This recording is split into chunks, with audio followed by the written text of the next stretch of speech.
Et si on en parle aujourd'hui, c'est que les syndicats, le patronat ont signé un accord de branche qui mentionne une obligation de déconnexion. Alors pour l'instant, elle ne concerne que 800 000 salariés de l'informatique ou du conseil. En clair, les patrons s'engagent à les laisser off le week-end sans devoir répondre à leurs mails du vendredi soir au lundi matin.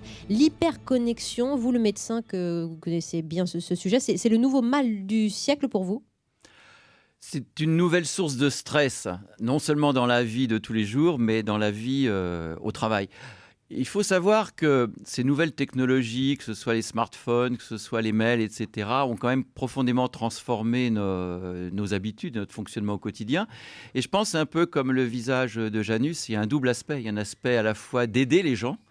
Et le monde du travail s'est beaucoup amélioré grâce à l'aide que nous apportent ces nouvelles technologies. Mais en même temps, il y a une rançon qu'on appelle le technostress, c'est-à-dire qui a connecté les gens au-delà de ce qui est sans doute raisonnable. Et je pense qu'il y a une véritable question à se poser. Et c'est bien, il y a un accord.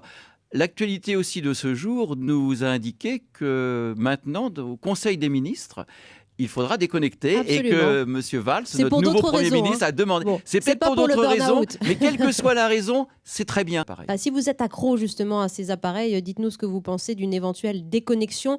Je pense que ça soulage justement le cerveau. On va vous donner la parole ici en studio, monsieur, sur le sujet. Vous êtes hyper connecté, vous? Oui, bonjour. Hyper connecté, pas plus que d'autres, j'ai envie de dire. C'est dans l'air du temps. Après, moi, c'est le mot obligé qui me gêne un petit peu. À la limite, le leur permettre pour ceux qui le souhaitent. Et puis, parfois, dans sa vie professionnelle, on a besoin d'être plus connecté.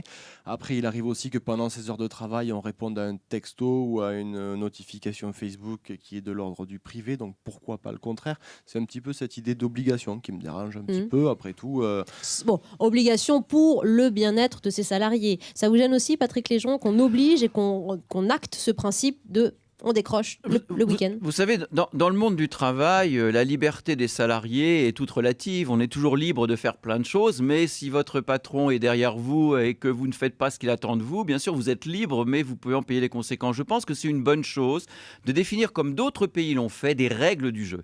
Je pense qu'on n'a pas suffisamment réfléchi à la manière dont on utilise ces produits. Je pense que ce n'est pas les produits en eux-mêmes, ce n'est pas les smartphones, ce n'est pas les mails qui sont mis en cause.